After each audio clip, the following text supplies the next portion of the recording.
Xəbərmi YouTube kanalının daimi izləyiciləri, hər birinizi salamlayıram.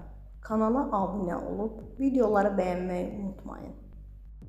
Müğənni Xatunun ögey qardaşı üzə çıxıb. Milli Az bildirir ki, qonaq olduğu verilişdə səsləndirilən iddiaları sözləri ilə təsdiqləyib. Xatun anasının 30 yaşlı ögey qardaşını hələ də qəbul etmədiyini və əsla baş verməyəcəyini bildirib. Aparıcı sənətçiyə ögey qardaşının canlı efirə gəldiyini və onunla milyonların gözü önündə görüşmək istədiyini deyib.